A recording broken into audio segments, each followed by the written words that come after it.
레위기 제 18장을 같이 보겠습니다.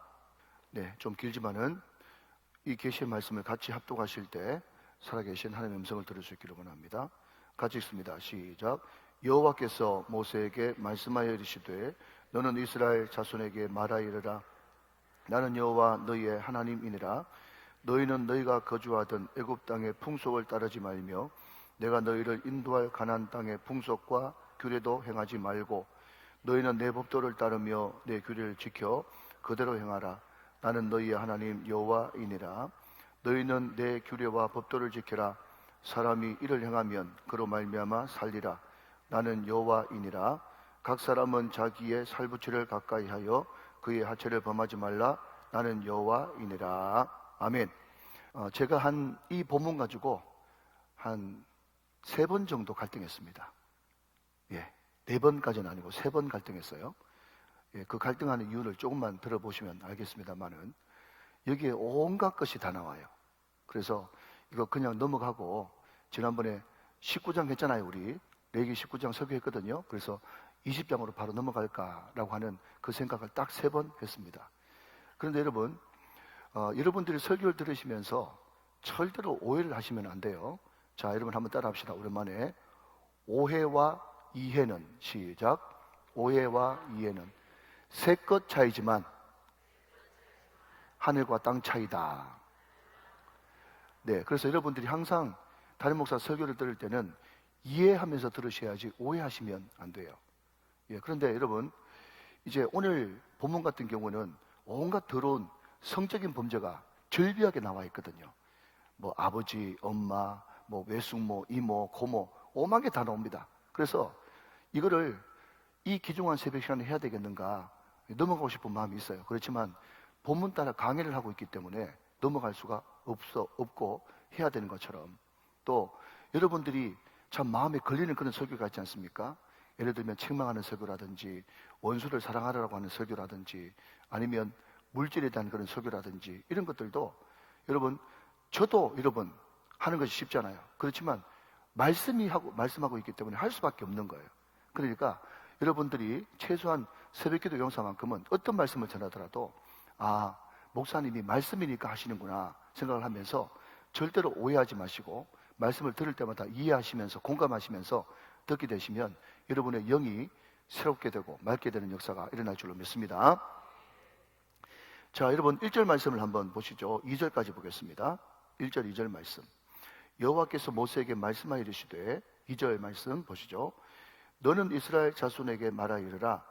나는 여호와 너희의 하나님이니라. 그랬습니다. 자, 여러분 조금만 더 보죠. 4절 말씀 보면 그게 또 나옵니다. 너희는 내 법도를 따르며 내 규례를 지켜 그대로 행하라. 그 다음 밑줄 그어 보실까요? 나는 너희의 하나님 여호와이니라. 자, 여러분 2절에도 하반절에 나는 여호와 너희의 하나님이니라. 거기 밑줄 그으시고 4절 말씀 하반절에도 나는 너희의 하나님 여호와니라. 자, 5절 말씀에도 보니까 하반절에 나는 여호와이니라.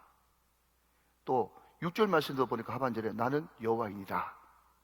계속해서 이렇게 반복되고 있어요. 자, 여러분 한번 보십시오. 제가 설교할 때 잠시 추임새를 넣는 것이 뭔가 하면요, 우리가 말씀을 읽을 때 이게 도대체 어떤 뉘앙스냐, 어떤 느낌이냐, 어떤 기분이냐, 누구의 하나님의 뉘앙스, 하나님의 느낌, 하나님의 기분, 이것을 잘 파악을 해야 하나님의 마음을 알 수 있고, 그리고 본문 전체를 틀어지지 않고 순기능적으로 잘 볼 수가 있다는 거예요. 자, 여러분 이렇게 한번 바꿔 설명해 볼게요. 만약에 여러분 자식이 있다, 아버지가 있다, 뭐 엄마가 더 좋겠네요, 그죠? 자식하고 엄마가 있는데 엄마가 그 자식한테 이렇게 이야기한다고 생각해 보십시다. 내가 네 의미다,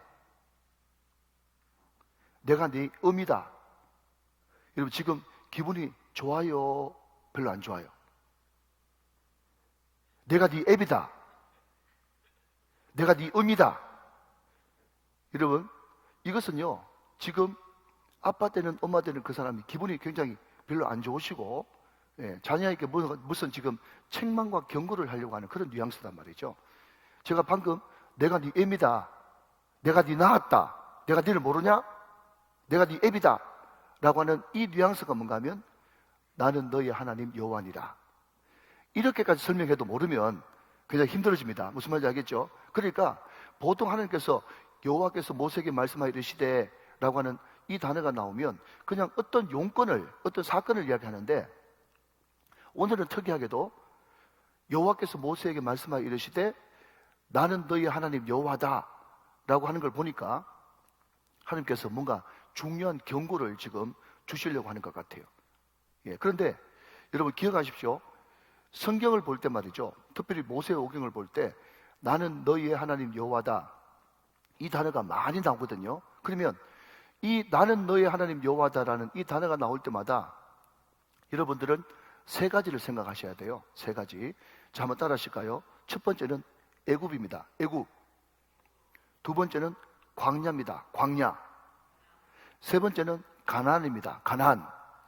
그러니까 나는 너희 하나님 여호와다라고 할 때 항상 여러분들이 그냥 공식처럼, 방정식처럼 떠올려야 될 것이 애굽, 광야, 가나안 이 세 개를 떠올려야 돼요.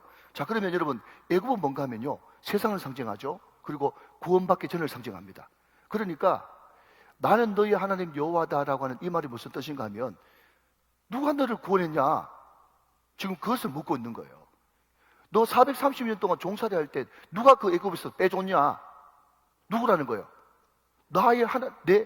나는 곧 하나님 여호와가 너 430년 동안 종살이하던 그 애굽에서 내가 뺐다. 그 이야기를 지금 하고 있는 거예요. 무슨 말인지 이해되시죠? 그죠? 예. 나는 너희 하나님 여호와다라고 하는 것은 항상 애굽, 광야, 가나안인데 첫 번째 애굽은 뭘 상징하는가 하면 그 애굽에서 누가 빼줬냐? 누가 구원해줬냐? 내가 구원했다. 이게 나는 너희 하나님 여호와다. 이 단어 속에 포함되어 있다는 거예요. 그렇게 그냥 아세요, 그냥. 여러분, 우리가 그냥 영어 수거 방정식을 외워버리듯이, 여러분 수학도 암기 과목이다 그 말이 있지 않습니까? 방정식 공식을 외워야 거기에 대비해가 문제를 풀 것 아닙니까? 그러니까 나는 너희 하나님 여호와다라고 하는 이 단어가 나올 때는 지금 애굽, 광야, 가나안 이야기하는구나. 외워버리세요. 외우세요. 그러니까 애굽이 뭔데요? 했더니 애굽은 세상인데 그 430년 동안 종살이했던 거기서 누가 너를 구원했냐? 내가 구원했다는 거예요. 자, 두 번째, 구원만 하면 됩니까? 보호해야죠. 인도해야죠. 그렇지 않습니까? 광야 40년 동안 여러분 아무것도 없는 그 사막과 같은 그 광야에서 누가 물을 공급했냐? 누가 만나 메추기를 공급했냐? 누가 구름기둥 불기둥으로 너를 인도하고 보호했냐? 누구라는 거예요? 나의 하나님 여호와다 말이죠. 그게 지금 광야 두 번째예요. 세 번째, 여러분 광야에서 다 죽어버리면 어떡하겠습니까? 그죠? 이스라엘 백성들이 그 꼴 났잖아요. 그런데 결국 하나님의 천국을 상징하는 가나안, 그 목적지, 골, 그 목표에 들어가게 하시는 그분이 누구냐? 세상이 아니라는 거예요. 누구라는 거죠? 나 여호와, 하나님이 그 가나안 땅에 들어가게 한단 말이죠. 그러니까 이 애굽, 광야, 가나안 이것을 또 다른 말로 바꾸면요, 과거, 현재, 미래예요. 이래 바꿀 수 있겠죠? 이해됩니까? 예. 그리고 이것을 다 바꾸면 구원과 인도와 구원과 보호와 인도, 이 세 가지가 다 포함된단 말이죠. 그러니까 여러분 지금 하나님께서 이스라엘 백성들에게 하고 싶은 말이 뭔가 하면 내가 네 애비다. 내가 너를 구원했고 내가 너를 보호했고 내가 너를 앞으로 인도할 것이다. 애굽과 광야와 가나안 이 모든 것을 처음부터 끝까지 구원해내고 목적지까지 돌아가는 알파 오메가가 누구다? 나 하나님 여호와다. 지금 그 이야기를 하고 있는 거죠. 자, 그 이야기를 하면서 지금 그러니까 지금 기분이 별로 안 좋은 거예요. 내가 네 애비다. 그런데 왜 기분이 안 좋은가 하면요, 자 여러분 3절 말씀 보시죠. 3절 말씀. 왜 기분이 별로 안 좋으시냐? 제가 했습니다. 너희는 너희가 거주하던 애굽 땅의 풍속을 따르지 말며, 애굽 땅의 풍속을 따르지 말며. 그게 몇 줄 것이고요. 자, 이것 때문에 별로 기분이 안 좋은 거예요. 자, 그 다음 내가 너희를 인도할, 앞으로 미래죠. 내가 너희를 인도할 가나안 땅의 풍속과 규례도 행하지 말고 그랬습니다. 자, 여러분 다시 한번 정리합니다. 다 성경 보는 훈련이니까요. 하나님께서 여호수아 1장에 여호수아에게 나타나가지고 놀라지 말라, 떨지도 말라, 두려워하지도 말라 그렇게 이야기했잖아요. 그 전지하신 하나님이 지금 여호수아가 두려워하지도 않고 떨지도 않고 놀라지도 않는데 찾아오셔가지고 두려워하지 말라, 놀라지 말라, 떨지 말라 그렇게 이야기하겠습니까? 아니에요. 지금 요수아는 여러분 용맹한 대장이고 장군이었지만 자기 영적 아버지와 같은 모세가 죽은 다음에 지금 심히 놀라고 떨고 두려워하고 있어요. 그렇기 때문에 하나님께서 나타나셔가지고 가장 적절하게 말씀해 주셨단 말이죠. 이해되시면 아멘. 자, 그러면 여러분 이것을 다시 대입을 해서 여러분 문제를 풀어봅시다.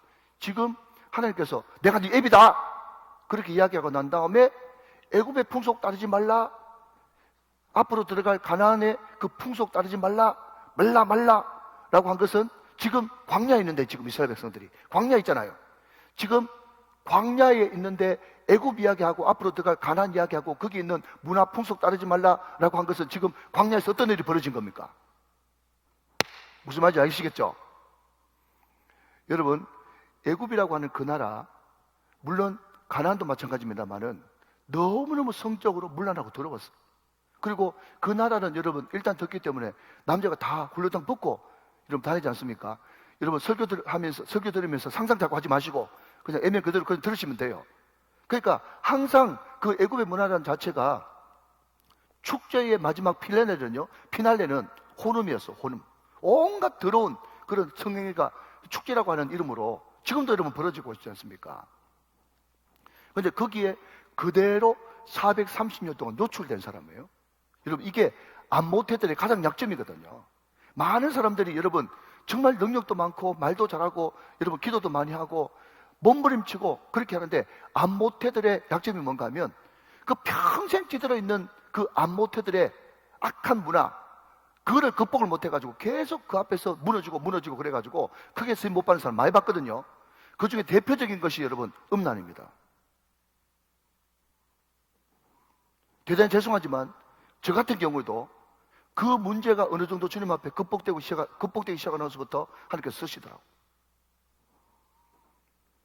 여러분 이 강단에서 이런 이야기 하는 것이 안 쉽습니다. 여러분 이게 얼마나 우리 믿는 사람들을 계속해서 죄책감과 수치감 속에 빠뜨려 가지고 하나님 나오는 것을 막고 능력을 막고 하나님 앞에 쓰임받는 그 사명을 막는 데 도구로 자주 이용되는지 몰라요. 심한 여러분 수치감과 죄책감 가운데 그것을 여러분 포켓 안에 넣어놨다가 세월이 약이겠지요 이래가지고 여러분 한 20일 30일 지나면 또 도지고 안 그런 척 하지 마세요. 이게 완전히 극복돼야 된다니까요. 어떻게 극복하느냐, 이것은 그 뒤에 말씀을 드리도록 하겠습니다. 그러니까 지금 여러분 이때 무슨 여가 생활이나 유흥이나 무슨 즐길만한 그런 것이 없어요. 그러니까 여러분 430년 동안 애굽에 노출됐죠. 이미 거기에 찌들린 사람 아닙니까? 여러분 광야는 놀 게 더 없어. 인터넷이 있습니까? 뭐가 있습니까? 게임이 있습니까? 아무것도 없는 거예요. 그러니까 광야에서 희한한 일이 벌어져 버린 거예요. 그러니까 여러분 하나님께서 모세를 통해 나타나가지고 기분이 별로 안 좋으셔가지고 내가 네 애비다 그렇게 이야기하고 난 다음에 하신 말씀이 애굽 풍속 따르지 마라. 앞으로 가나안 들어가면 거기도 엉망진창인데 거기 풍속과 문화 따르지 마라. 말고 이렇게 이야기했다는 거죠. 이해되시면 아멘. 자, 그런데 항상 우리 주님께서 특별히 모세 오경에 어법이 있어요. 그게 뭔가 하면 말고로 끝나는 것이 아니라 말고라고 강하게 부정했기 때문에 그 뒤에 하고 싶은 말, 진짜 하고 싶은 말이 있는 거예요. 이해되시면 아멘. 거기 4절이에요. 4절 볼펜 드시고, 자 4절 말씀 제가 봅니다. 너희는 내 법도를 따르지만 너희는 내 법도를 따르며 내 법도 동그라미 하시고 그 다음 내 규례를 지켜 그대로 행하라. 난 너희 하나님 여호와이니라 그랬습니다.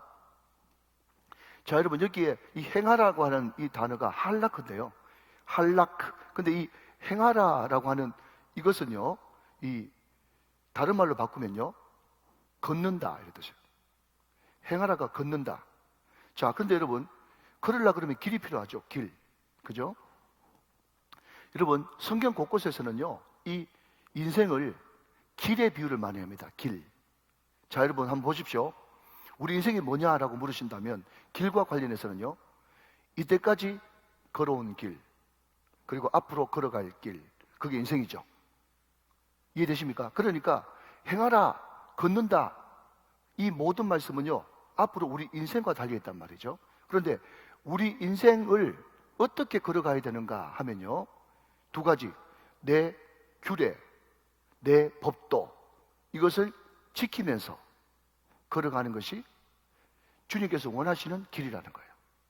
이해되시면 아멘. 자, 그런데 여기 이 규례라고 하는 이 말이 말이죠, 미슈타파라고 하는 말인데, 이 미슈타파가 어떤 뜻인가 하면요, 적절하다, 알맞다, 그런 뜻이에요. 적절하다, 알맞다. 그리고 여기에 법도라고 하는 이 단어는요, 후카라고 하는 단어인데, 후카, 이게 뭔가 하면요, 색이다, 이런 뜻이에요. 자, 여러분, 십계명을 돌판에 새겼죠. 이 말씀이 내 만판에 새겨져야 되죠.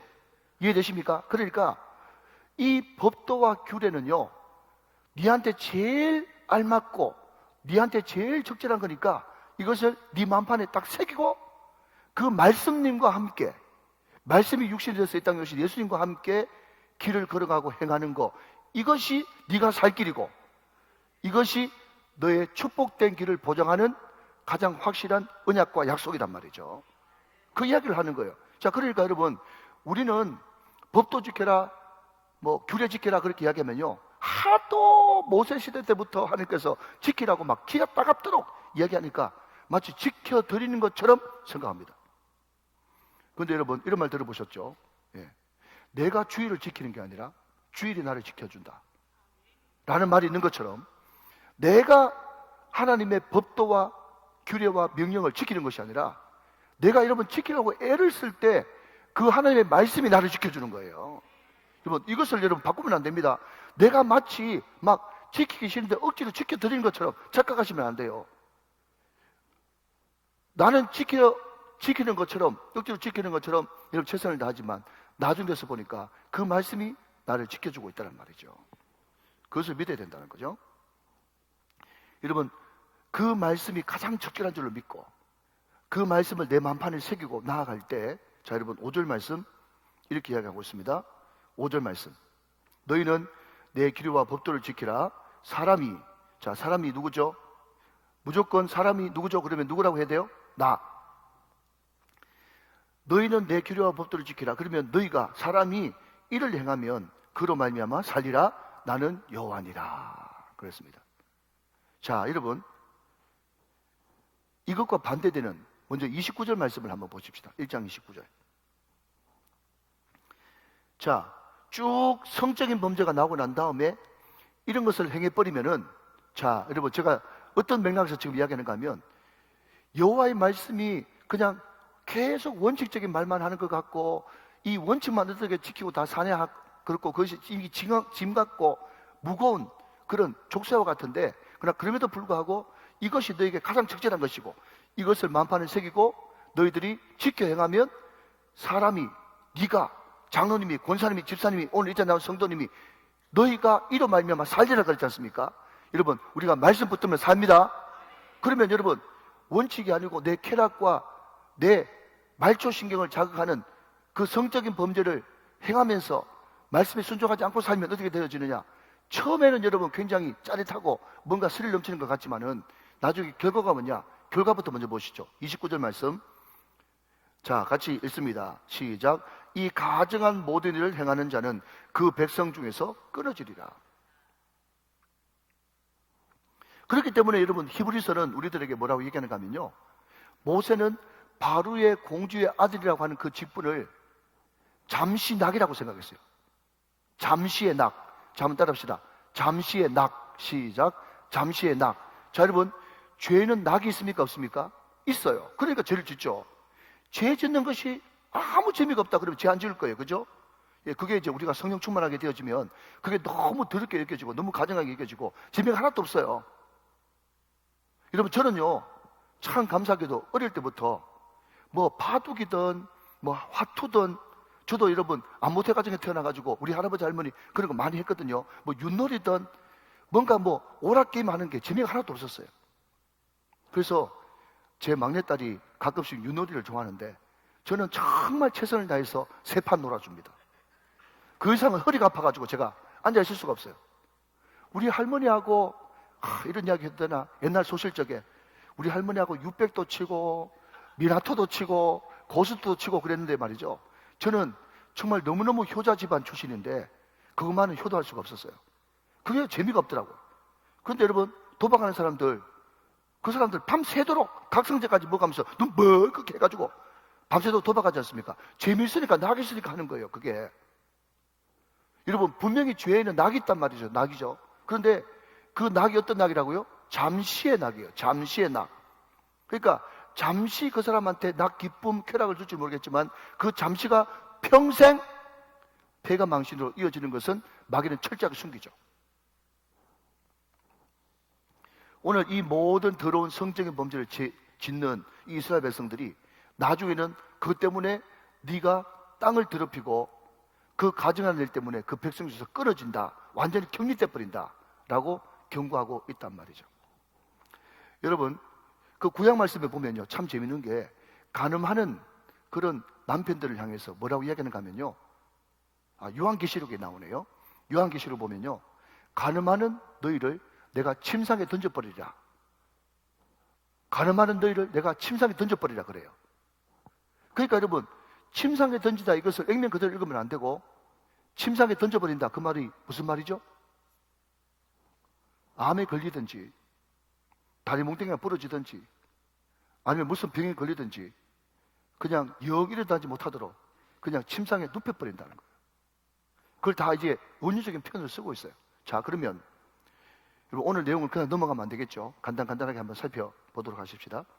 여러분, 6절부터 18절까지, 자, 6이라고 하는 숫자에 동그라미 치고 또 18이라고 하는 단어에 동그라미 치고요, 그 6절부터 18절까지는요, 거기에 첫 번째는요, 근친상간에 대해서 계속 등장하고 있습니다. 온갖 것에 근친상간이 등장해요. 여러분, 애굽, 여기 나오는 애굽도 마찬가지고, 그리고 그 뒤에 나오는 가나안도 마찬가지고, 또 로마 제국도 마찬가지고, 가장 보편적인 그런 성적인 죄는 근친상간이었죠. 자, 그런데 여러분, 우리가 그냥 부모 효도하라, 또 여기 나오는 근친상간하지 마라, 이것을 그냥 윤리적으로 볼 수도 있고 또 위생적으로, 여러분, 이런 것들 때문에 많은 열성들이 나와가지고 기형아들이 속출하고 또 그 뒤에 여러분 동성애가 나오는데 거기에서 에이즈가 나오고 각종 여러 가지 병적인 재앙들도 나오지만, 여러분, 칼빈의 기독교 강요를 보면 이 모든 십계명부터 시작해서 세상의 모든 죄악들을 다 하나님과 연관을 시킵니다. 그래야 여러분 이것이 인본주의가 안 되고 신본주의가 되어지는 거예요. 여러분, 우리가 왜 부모에게 효도해야 되느냐? 물론 그것이 인류 내 그냥 법도이지만 그럼에도 불구하고 부모의 권위는 누가 주신 거예요? 하나님 주신 거죠. 그러니까 부모를 거역하고 부모를 대적한다는 것은 곧 부모에게 권위를 주신 누구를 대적하는 겁니까? 하나님을 대적하는 거예요. 자, 그렇다면 여러분, 오늘 이 근친상간, 특별히 아버지의 하체를 범하고 어머니의 하체를 범한다라고 하는 이런 모든 것들도 다 결국은 그렇게 하지 말아야 될 가장 첫 번째 원인은, 그것은 아버지의 권위를 주신, 어머니의 권위를 주신, 가족의 그 놀라운 은혜를 주신, 그 가족을 통해 주신 하나님의 뜻을 깨버리고 저버리는 것이기 때문에 하나님께 궁극적으로 범죄하는 것이다 하는 것입니다. 자, 여러분, 우리가 이 태초에 하나님이 천지를 창조하셨다고 하는 이 창세기 1장 1절 때문에 우리는 창세기라고 부르지만, 어쩌면 창세기 12장부터 50장까지 거기에 보면 믿음의 족장인 아브라함 가정, 이삭 가정, 야곱 가정, 요셉 가정 이야기가 창세기 이야기 아닙니까? 그러니까 어떤 사람들이 이야기하기를 창세기는 1장부터 11장까지가 등장하고 12장부터 50장까지 더 많은 분량은 족장 이야기고, 그 족장 이야기 가운데도 아브라함이라고 하는 한 사람을 택해가지고 이제 믿음의 새로운 가문, 족보를 만드는 것이 하나님의 뜻이기 때문에 창세기라고 이야기하기보다는, 한번 따라 하실까요? 창가족, 시작. 창가족이라고 이야기하는 것이 더 성경적으로 적절하다, 이렇게 이야기하는 학자들이 있어요. 저도 거기에 동의합니다. 그러니까 하나님께서 가족이라고 하는 이 개념을 너무너무 소중하게 생각하시는 거예요. 여러분, 아브라함만 그런 것이 아니라 예수의 예자도 모르고 교회 교자도 모르는 저를 택해서 여러분 역3대가 되게 하시고 또 믿음의 3대 4대를 이루게 하셔가지고 저를 통해서 새로운 믿음의 가문을 만들기를 원하시는 거예요. 여러분, 그렇기 때문에 생각해 보십시오. 여러분, 성경에도 윤리적인 그런 내용이 많이 나와 있지만 전혀 우리 윤리하고 안 맞고, 세상 사람들은 권선징악 인과응보인데 그 원리하고 안 맞는 것이 성경에 많이 등장합니다. 무슨 이야기를 하는가 하면, 여러분, 아브라함이 자기 마누라를 누이라고 속인 것이 잘 안 들려요, 그래? 한번 대답해 보세요. 듣고 계시죠? 아브라함이 여러분, 자기 아내를 누이라고 속인 게 잘한 일이에요? 그 아들 이삭은 자기 애비 닮아가지고 자기 아내를 또 누이라고 속인 게 잘한 것이에요? 분명히 아브라함이 덩신 갖고 이삭이 잘못해가지고 두렵고 떨리는 마음에 자기 아내를 누이라고 속이고, 그런데 여러분, 저는 그 참 사라나 그 리브가가 대단한 게, 요즘 같았으면 당장 이혼입니다. 그런데도 사라가 아브라함에게 주여 했다는 거 보면 정말 여성들은 위대해요. 다 품어줬잖아요. 자, 그건 부가적인 이야기고, 무슨 이야기인가 하면, 분명히 아브라함이 잘못했고 이삭이 잘못했는데 하나님께서 꿈속까지 나타나가지고 너 그 여자 건드리면 죽어, 그러는 바람에 왕이 막 깜짝 놀라가지고, 아비멜렉 왕이 일어나가지고 내가 너한테 도대체 어떻게 할 건데 네가 내한테 이렇게 곤란하게 만드냐. 성경에 다 나와 있는 내용이에요. 아시겠죠? 자, 그러니까 여러분, 거기서 이야기하는 것은 뭔가 하면 윤리적인 것도 아니고, 또 하나님께서는 일방적으로 그냥 아브라함만 택한다, 아브라함만 편다, 그런 차원도 아니고 말이죠. 이거 인간적으로 접근할 것이 아니라 하나님께서 아브라함의 가정을 통해서, 이삭이라고 하는 가정을 통해서 앞으로 이루실 어마어마한 계획, 결국 아브라함의 전통시를 통해서 누가 등장합니까? 이 땅에 예수 그리스도가 등장해야 되는데, 그게 섞어버리면 어떻게 되겠어요?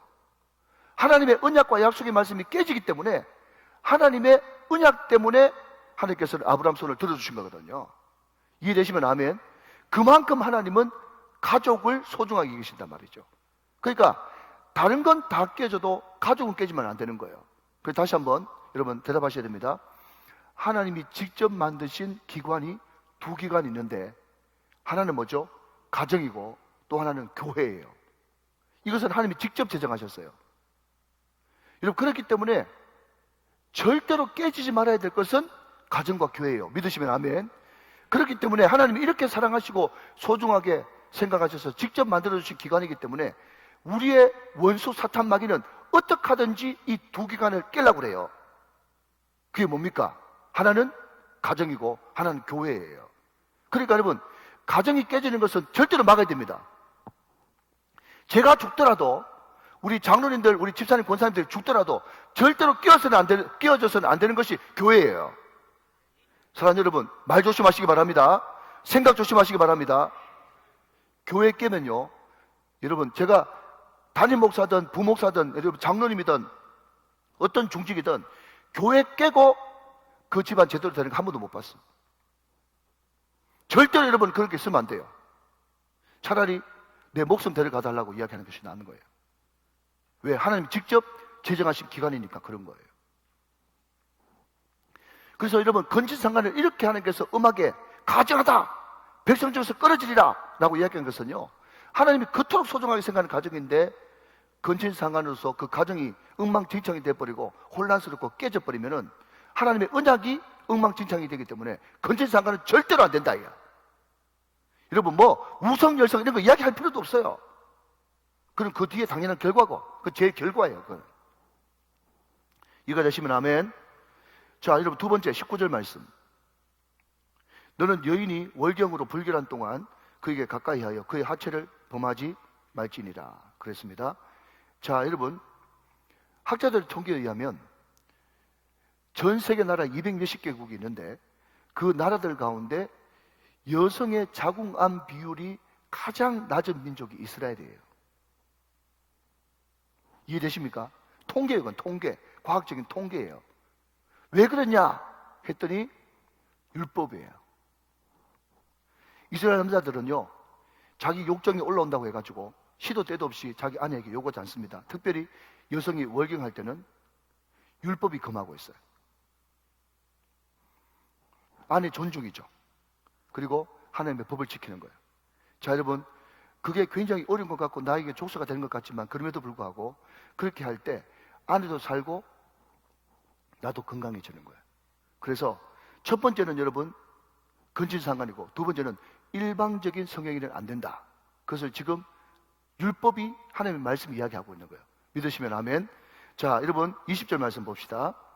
너는 내 이웃의 아내와 동침하여 설정함으로 그 여자와 함께 자기를 더럽히지 말지니라. 그랬습니다. 이게 간음이죠, 간음. 하나님의 질서에 도전하는 것입니다. 그렇기 때문에 간음은 죄인 거예요.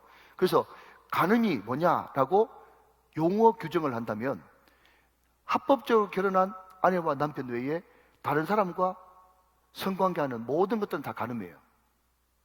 예, 이게 간음의 적입니다. 자, 첫 번째는 근친상간, 두 번째는 일방적인 성행위, 세 번째는 간음하면 안 된다. 지금 계속해서 크리스찬의 성에 대해서 지금 하지 말라 세 가지 이야기했습니다. 자, 네 번째 21절이에요. 너는 결탄코 자녀를 몰렉에게 주어 불로 통과하게 하므로 내 하나님의 이름을 욕되게 하지 말라. 나는 여호와이니라. 아동 성학대 안 된다. 성과 관련해서 특히 여러분, 남유다든 북이스라엘이든 악한 왕의 상징이 뭔가 하면요, 자기 자녀를 신을 기쁘게 하기 위해서, 또 자기 복받기 위해서 여러분 불 가운데 지나가게 하는 몰렉 제사법, 이것은 엄격하게 통제시켰어요. 그리고 여러분 지금도 제3세계나 아프리카에 가면 자기 집의 형편이 너무 어렵기 때문에 자기 자녀를 팔아먹는 그런 부모, 매정한 부모들이 많지 않습니까? 그것은 하나님의 말씀에서 엄격하게 금하고 있는 죄 중의 죄예요. 아동 성학대 안 된다라는 것입니다. 여러분 성경에 별게 다 나와 있어요. 여러분 이미 성경이 답인 줄 믿으시기 바랍니다. 자, 여러분 22절 말씀 보세요. 너는 여자와 동침함과 같이 남자와 동침하지 말라. 이는 가정한 일이니라. 동성에 대해서 반대하고 있어요. 성경에 다 나온다니까요. 동성애 절대 반대입니다. 자, 다시 저를 보십시오.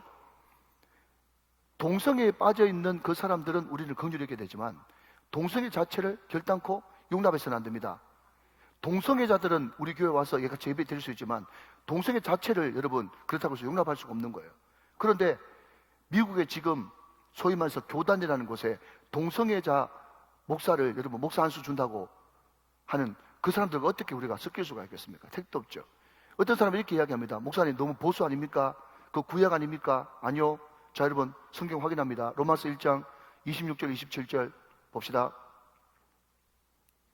로마서 1장 26절 27절. 자, 같이 한번 읽어보세요.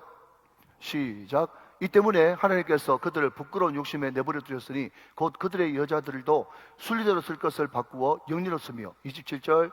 그와 같이 남자들도 순리대로 여자 쓰기를 버리고 서로 향하여 음욕이 부릴 듯하며 남자가 남자와 더불어 부끄러움을 행하여 그들의 그릇 때문에 상당한 보응을 그들 자신이 받았느니라.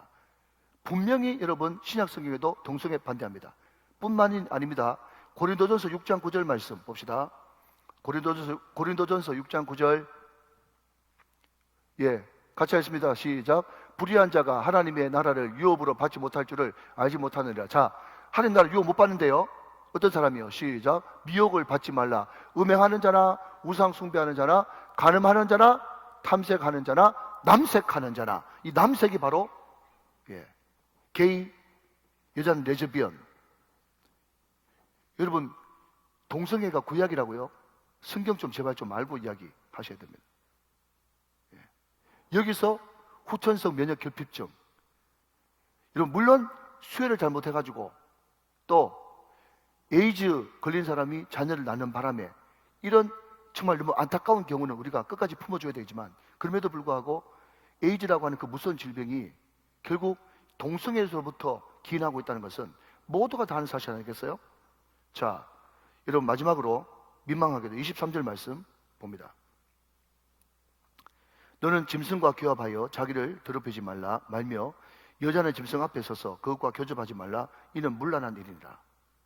자, 여러분 지금 제가 서두에 뭐라고 이야기했는가 하면 애굽 그리고 가나안, 그죠? 여기에 다 소위 말하는 수관이라는 게 있었다는 거예요. 그러면 그 수관의 대상이 뭐였느냐? 제 입으로 올리기 싫어요. 제가 이렇게 여러분 대충 설명해 볼게요. 어떤 사람이 개하고 달리기 시합을 했는데 개한테 졌어요. 그 사람을 두고 뭐라고 부른지 아세요? 개보다 못한 놈. 근데 이 사람이 열심히 달리기 훈련을 해가지고 개하고 똑같이 결승점에 들어왔어요. 그 사람을 뭐라고 불러요? 개 같은 놈. 근데 이 사람이 너무 열심히 운동을 해가지고 개를 이겨버렸어요. 달리기 시합해가지고. 개보다 더한 놈. 예, 못 알아들으시면 끝나고 나서 장로님한테 물어보시기 바랍니다. 이게 수관이에요. 예. 하나님이 왜 그것을 하지 말라고 금하시느냐? 두 가지예요. 첫 번째는 아까 이야기했던 대로 하나님께서 너무너무 소중하게 생각하는 이 가정이라는 것을 깨뜨리기 때문에. 가정을 소중하게 생각한다는 것은 하나님이 우리 가정에 주신 최고의 선물이 뭐다? 성이라는 거예요. 부부간에 이루어지는 아름다운 성. 이거는 축복이에요. 그런데 이 축복을 너무너무 소중하니까 마귀가 악한 도구로 바꿔버리는 거예요. 항상 그놈은 변형시키는데 이런 자거든요. 두 번째, 그 음란이 그 땅 가운데 가득할 때, 계시록에서 여러분 읽어보면 아시겠지만 그 땅이 더럽혀지리라. 그 땅이 더럽혀지리라. 그 땅이 여러분 복음이 환하게 비치는 빛의 땅이 아니라 음란하고 더러운 것이 판을 치는 어두운 땅이 되어버린다는 거죠. 여러분 전 세계에 자기 집 밖에 나가가지고 10분 안에 성을 살 수 있는 나라는 대한민국밖에 없습니다. 서구 사회가 굉장히 성적으로 물러난 것 같지만 여러분 서구 사회는 큰 마음 먹고 작정하지 않으면 또 차 타고 한참 나가지 않으면 성을 함부로 살 수가 없어요. 서구 사회를 다 여러분 옹호하는 건 아니지만 그만큼 지금 대한민국이라고 하는 나라가 더러운 나라가 됐대. 땅이 더럽혀졌단 말이에요. 자, 그러면 문제는 그럼 어떻게 할 건가 하는 거죠. 간단하게 여러분 1, 2분 안에 제가 정리를 하겠습니다. 그러면 이 성적인 문제를 우리가 어떻게 극복하느냐? 첫 번째, 무조건 회개해야 돼요. 따라합시다. 회개하라. 시작. 회개해야 됩니다. 회개해야 됩니다. 회개가 답이에요. 우리에게 소망이 없어요. 예수의 피밖에 없다니까요. 회개해야 됩니다. 자, 두 번째, 제가 여러 큰 교회 가보니까 이제 미국에서 이제 그런 것들이 들어와서 서구에서 그런 것이 들어와가지고 큰 교회들은요 소그룹이 있는데 그냥 지역 따라서 묶어주는 것이 아니라 그냥 치유 소그룹이 있더라고. 회복 소그룹이 있어요. 그 안에 여러분 이혼한 가정들, 또 마약 중독, 알코올 중독, 또 도박 중독, 이 중독, 각종 중독에 걸린 사람이 그냥 그 속으로 들어가가지고 서로 자기 마음을 나누는 거예요. 여러분 도박 중독에 걸린 사람이 제일 먼저 도박 중독에서 벗어나는, 어렵지만 첫 번째 ABC가 먼저 합니까? 나는 도박 중독자였습니다 라고 말하는 거예요. 그런데 도박 중독보다 여러분 이 성중독은요 훨씬 더 빨리 끊을 수가 있다고 합니다. 그러니까 소그룹에서 자기 마음을 드러내는 것이 중요한 거예요. 여러분 세 번째, 이 가늠과 이 음란을 극복하는 세 번째 레슨은 뭔가 하면요, 다시 한 번 더 꺼져버렸던 자기의 사명과 소명에 다시 불타는 거예요. 지금 엉뚱한 데 지금 불타고 있잖아요. 그런데 다시 한 번 더 자기의 소명을 깨닫고 은혜 받아서 자기에게 주어진 소명에 불타면 이 음란을 극복할 수가 있는 거예요. 자, 첫 번째 뭐라고요? 회개하라. 두 번째는 토로하라. 소그룹 사람 앞에서 토로해라. 세 번째는요, 사명에 불타라. 다시 한 번 더 사명을 재점화하라. 네 번째는 하나님이 이미 사랑하라고 주신 그 대상을 사랑하라. 이게 네 가지 방법입니다. 자, 여러분 시간 좀 지났지만 우리가 성경을 한번 읽고 마쳐야 되겠습니다. 자, 여러분 잠언 5장 15절부터 19절까지 읽고 마치도록 하겠습니다. 하나님께서 이 음란하고 더러운 문제를 해결하는 구체적인 방법을 잠언 5장 15절부터 19절까지 우리에게 주셨습니다. 자, 한 절 한 절 읽어보죠. 자, 15절 말씀 같이 읽습니다. 시작. 너는 내 우물에서 물을 마시며 내 샘에서 흐르는 물을 마시라. 자, 못 알아들으시면 나중에 장로님한테 물어보세요. 자, 여러분 오늘 이 말씀이 지금 이 음란하고 이 성하고 관련된 말씀이에요. 이게 무슨 말인지 다 알아듣죠? 예, 정상적인 사람은. 16절 말씀 시작. 어찌하여 내 샘물을 집 밖으로 넘치게 하며 내 도랑물을 거리로 흘러가게 하겠느냐. 흘리고 다니지 말라는 거예요. 예, 이게 무슨 말인지 모르면 장로님한테 물어보시기 바랍니다. 자, 여러분 17절에 17절. 자, 시작. 그 물이 내게만 있게 하고 타인과 더불어 그것을 나누지 말라. 못 알아들으시면 권사님한테 물어보시기 바랍니다. 자, 여러분 18절 말씀 시작. 내 샘으로 복되게 하라. 내가 젊어서 취한 아내를 즐거워하라. 알아들으시면 아멘. 자, 마지막 19절입니다. 19절 말씀 같이 읽고 마치겠습니다. 시작. 그는 사랑스러운 암사슴 같고 아름다운 암노루 같으니 너는 그의 품을 항상 족하게 여기며 그의 사랑을 항상 연모하라. 그러니까 여러분, 오늘 이 성의 문제, 크리스찬 성의 문제, 이 음란의 문제를 어떻게 끊어내냐 하면요, 여러분, 다시 실패해도 철저하게 회개하셔야 돼요. 회개하라. 두 번째, 자기가 연약한 존재라는 것을 여러분 나눌 수 있는 그 목장 내지는 소그룹에서 나누라. 입을 열어가지고 자기가 더러운 인간임을 고백하라 이거야. 세 번째, 내가 하나님 앞에 받은 사명, 소명에 집중하라. 소명의 불을 제점하라. 네 번째는 하나님이 내가 이미 마음껏 사랑해도 되는 아내, 아이들, 그죠? 내 사랑하는 성도들, 내가 사랑해 줘야 될 사람이 얼마나 많습니까? 그 사랑해 줘야 될 대상이 지금 눈에 깔려 있는데 그 사람들 사랑 안 하고 엉뚱한 데 가가지고 왜 사랑하고 앉았냔 말이죠. 그건 안 된단 말이죠. 그러니까 사랑할 대상을 마음껏 사랑하라. 이것이 성경이 가르쳐주는 대안입니다.